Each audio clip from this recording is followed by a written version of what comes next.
In America, you got the Nielsen. In Japan, it's typically video research. The point is, we're talking ratings, bro. And I'm kickstarting this series with Dragon Ball. I would like to thank Kanzenshu as all the data I'm using for the episodes comes from their website. So big thanks in advance. Episode 47 is Dragon Ball's highest rated episode, airing January 21st, 1987. The rating share came out at 29.5, the highest of any Dragon Ball series. Throughout Dragon Ball's run, it averaged a rating of 21.2. Episode 47 is obviously an exception. This episode adapted Chapter 71 of Dragon Ball, which was released April 22nd of 1986. This episode was supervised by Mitsuo Shindo of Shindo Pro and directed by Yuji Endo. Here's an episode recap for you. After beating two Red Ribbon Army perverts, Goku and Bulma head to Kame Sennin's place to get a submarine to search for the next Dragon Ball buried deep within the ocean.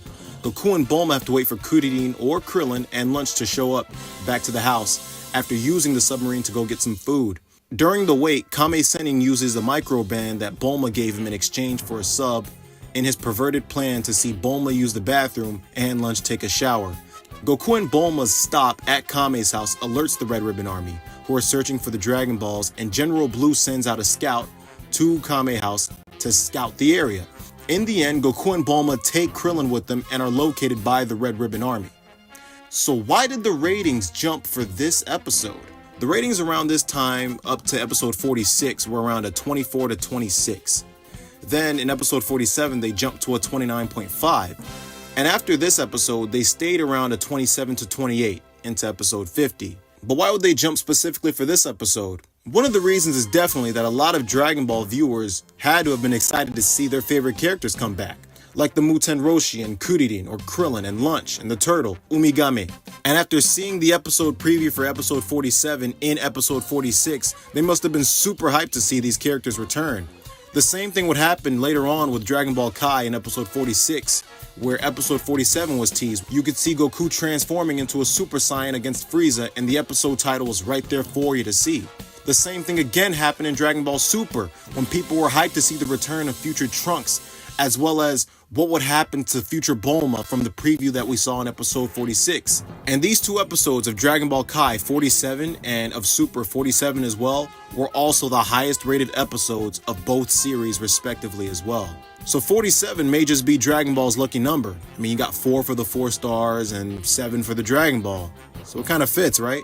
In GT, something similar happened where Goku, Trunks, and Pan were in space for the majority of the series up to that point, until episode 25. Well, more people did start watching around episode 26, which was just an episode after they returned to Earth. So much like with Dragon Ball here, people wanted to see their favorite characters return to the story in GT as well. And obviously through word of mouth and TV commercials promoting the next episode, people would have been keyed in on the fact that their favorite characters were returning to Dragon Ball. It was also around the end of the Red Ribbon Army arc in the manga, with Goku fighting against Gohan, so people would have just really been excited for Dragon Ball overall. Plus, it's the winter, it's January in 1987. Not many people are going outside like that, you know? And that was the highest rated episode of Dragon Ball. Now for the other side of the coin. Episode 110 would be the lowest rated episode of Dragon Ball, airing May 4th, 1988. The rating share came out at a 13.7, which is still higher than the highest rated episodes for Dragon Ball Kai and Dragon Ball Super. But there's a massive disparity for why this is the case, which I'll explain in a future video as part of this video series. This episode adapted chapters 144 and 145, which came out September 29th and October 6th of 1987, respectively. Again, the animation was supervised by Mitsuo Shindo. The episode was storyboarded by Satoru Kusuda and directed by Daisuke Nishio. Here's the recap of the episode. Goku is literally in the middle of his first fight with Piccolo after just hitting him with the Kamehameha, which Piccolo no-sold. Piccolo ends up defeating Goku and even stopping his heart, and takes his Dragon Ball, but Goku survives and heads to Karin Tower with Yajirobe, otherwise known as Yajirobe in the dub. Kame Sennin, Tenshinhan, and Chaozu have found the 5th Dragon Ball, but Piccolo is headed their way. Kame Sennin's group hides their Dragon Ball in a different location and prepare for Piccolo's arrival. Piccolo swallows the Dragon Balls in his possession, and Kame Sennin incapacitates Ten and calls off the plan they had made. And the episode ends with a face-off between the Muten Roshi and Demon King Piccolo. This episode comes off of episode 109 where Goku blasts Piccolo with the Kamehameha. So what was the reason for such a low rating in this episode? You could say it's because Goku nearly died and maybe parents didn't want their kids seeing that. Thanks to Toriyama's chapter notes for chapter 173 of Dragon Ball, which came out May 2nd of 1988, just 2 days before this episode, and only 6 days after chapter 172 as opposed to the usual 7 days, Toriyama pointed out that it was Golden Week in Japan. Golden Week in Japan spans from April 29th to May 5th every year. One of Japan's biggest weeks for celebration, meaning there was a bunch of holidays and people could have been watching something different. Kids would have been free from school during that week, so they would have been out in festivals with their parents, prepping for Children's Day later that week. And the ratings around this time helped my belief, as they were at an 18.8 for episode 109 the week before, and in the weeks leading to episode 110, they were hovering around a 20, then just all of a sudden dropped to a 13.7 the week of Golden Week, and all that just for the ratings to rise to a 16.3 the week after.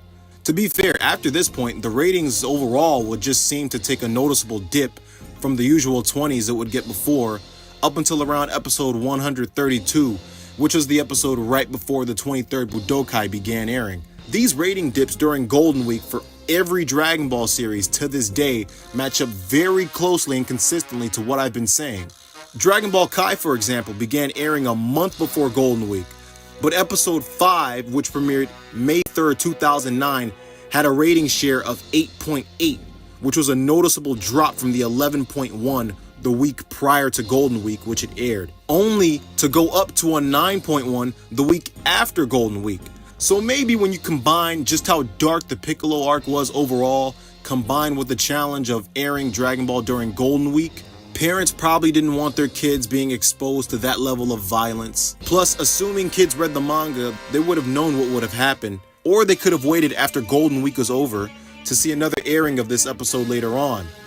But also, episode 111 would have recapped episode 110 as well, so it's not the worst thing. Here's something fun. The highest rated episode of Dragon Ball is 47. The highest rated episode of Dragon Ball Super is also 47. The lowest rated episode for Dragon Ball is 110. Likewise, the lowest rated episode for Dragon Ball Super is also 110. And that's been the highest and lowest rated episodes of Dragon Ball. The next few videos of this series will be covering Z, GT, and Super, and I'll have another video explaining how ratings work and why Dragon Ball's ratings were what they were. And then I have another video explaining Dragon Ball's ratings during Golden Week from 1986 to 2017. And I'll do another highest and lowest video for Dragon Ball DAIMA once it ends. And so that's been the deep dive for the highest and lowest rated Dragon Ball episodes. Stay tuned for the next one I make on Dragon Ball Z. Throughout its run, Dragon Ball Z averaged a 20.5% rating share. Also, the highest, lowest, and average rating for Dragon Ball Z is lower when compared to Dragon Ball, and the same would apply to Dragon Ball GT and Dragon Ball Kai, and subsequently Dragon Ball Super. But this was thanks to the increase in TVs in Japanese homes and increase in channels on TV, dropping the average. I'll go more in depth on why this is the case in a later video. But for now, let's talk about Dragon Ball Z's highest and lowest rating shares. The episode with the highest rating share in Dragon Ball Z is episode 218, titled Exposed, the Saiyaman is Son Gohan, earning a 27.5 rating share. This episode aired February 23rd of 1994. Episode 218 adapted chapter 443 of the manga, which released October 19th of 1993. The script was written by Takao Koyama, the animation supervised by Masayuki Uchiyama, and the episode was directed by Yoshihiro Ueda. After Spopovich almost killed Videl in their match, Goku went to get her a Senzu. Mr. Satan worries about Videl in the infirmary and is confused over Spopovich's monumental improvement. Arisa and Sharpner, on the other hand, obsess over the Great Saiyaman and Videl. Gohan makes everyone wait so that he can get Videl the Senzu, then have his match. After healing Videl, Gohan rushes to his fight with Kibito, and his classmates find out he's the Great Saiyaman. Tension and suspense rise as Kibito asks Gohan to become a Super Saiyan, or Super Saiyan. The episode ends as the crowd gets pissed at the lack of action, and Gohan finally begins his transformation. So this brings me to my question. What made so many people watch episode 218? The ratings did begin to trend upward, starting with episode 213 when the junior tournament ends and the grown-ups begin their prelims. Even more so, episode 218 is the episode that really kickstarts the events that led to Majin Buu. The episodes after didn't dip that much either, but there could be a reason for this. Spring break was coming up. Speaking of which, the promotions for movie 10, which aired during spring break, could have also sparked interest for the viewers, as half of the next episode preview was devoted to promoting that movie in the original Japanese broadcast. You could say it's because viewers wanted to see Gohan in action due to his growing popularity, but episode 262 and 263, the episodes where Gohan returns with his power-ups, don't suggest that at all. There is a reason for that though, and it ties into the lowest rated episode. For a whole month from March 22nd to April 25th, 1995, there wasn't a single new episode of Dragon Ball Z on Fuji TV. And when it came back with episode 262, the rating share dropped to a 14.9 and didn't really recover until the end of Dragon Ball Z. Then episode 263 aired in the middle of Golden Week, May 3rd, 1995, and dropped the lowest rating of Dragon Ball Z at the time with a 12.9, marking the first time Dragon Ball's rating shares ever fell to a 12.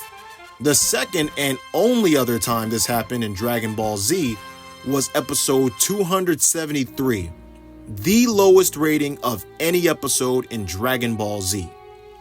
Episode 273, titled A Demonic Maze, What is There Inside Boo's Belly, earned a 12.1% rating share, airing August 2nd of 1995. By this point, the manga had been finished for 2 months. But episode 273 did adapt part of chapter 506 of the manga. The episode script for 273 was written by Masashi Kubota. The animation once again supervised by Masayuki Uchiyama. And Yoshihiro Ueda once again credited for the episode's direction.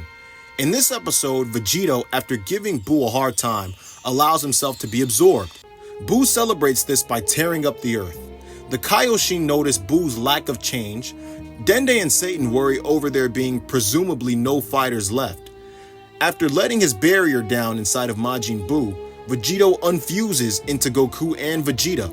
The two of them crush their Potara and go searching for their allies and end up in Buu's stomach. So this is where you get the title of the episode. Because of Goku and Vegeta's exploits inside his stomach, Buu believes Vegito gave him indigestion. Goku and Vegeta's issues with Majin Buu persist throughout the episode, and it ends with a phallic worm rising out of Buu's innards. So this leads me to a burning question. What made this episode the least viewed in all of Dragon Ball Z?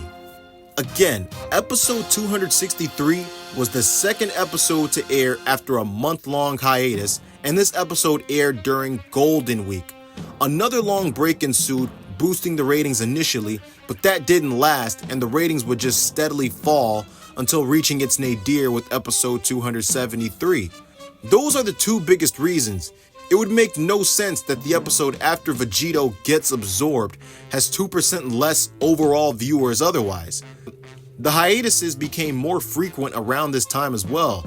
These rating drops at this point in the series could be a side effect of the hiatuses. There was 3 from March to June alone. Also, 273 aired during summer vacation when kids wouldn't have much else to do, or maybe that's the reason the ratings were dropping, because starting with episode 270, which premiered July 12, 1995, ratings dropped from a 17.9 in episode 269 following a hiatus to a 15. And this was during Vegito's fight with Buu, which disproves my point from earlier, so scratch that. Something was just clearly wrong here. The ratings rose back up to a 14.7 the next week, but wouldn't get real high again until the very end of Dragon Ball Z. It could be that the franchise had just worn out its welcome. The manga had finished up in May, the original audience the series was targeted at were adults by this point, and the remaining audience had nothing to look forward to. Until, of course, promotion for Dragon Ball GT began. That's right, next time, the highest and lowest episode rating shares for Dragon Ball GT. Don't miss it. This episode of the Dragon Ball Ratings video series now focuses on Dragon Ball GT, the final Dragon Ball series of its original run throughout the 80s and 90s. Dragon Ball GT from 1996 to 1997 averaged a 14.6% rating share throughout its run. The highest rated episode is episode 2, with the rating share of 19.7. This episode aired February 14, 1996, titled I'm the Star, Pan Takes Off into Space. Episode 2 was written by Aya Matsui, the animation was supervised by Masayuki Uchiyama, who also supervised the highest and lowest rated episodes of Dragon Ball Z. Check that video out. And the episode was directed by Mitsuo Hashimoto. In episode 2, Trunks, now Capsule Corp president, returns to work and is loved by everyone around him, even the guy he was set to face in the last tournament. When he's informed of his upcoming busy schedule, he escapes work, and we cut to Goku's house. And Goku and his family discuss the space trip that's about to take place, and Pan desperately wants to be involved. Then the two dudes from Home Alone begin plotting against Bulma in a literal side plot. Bulma, Gohan, and Videl work on the spaceship and keep Pan or Pan from being a nuisance throughout. Pan damages the ship and then runs away to go let her anger out on other people. The Home Aloners try to antagonize Bulma, believing Goku is their hostage, but Goku's just having fun with them. Pan hangs out with Mr. Satan, Goku unintentionally scares away the Home Alone guys, Vegeta recruits Trunks and Goten to go to space with Goku, but at the end of the episode, Goten misses out because Pan blasts off with Goku and Trunks, leaving him on Earth as they travel the universe. So, with that episode recapped, I got one question. Why did so many people watch episode 2 of Dragon Ball GT? Much like the initial ratings bump that Dragon Ball Z and Dragon Ball Kai got, the viewers were really excited to see the rebranding of Dragon Ball once again.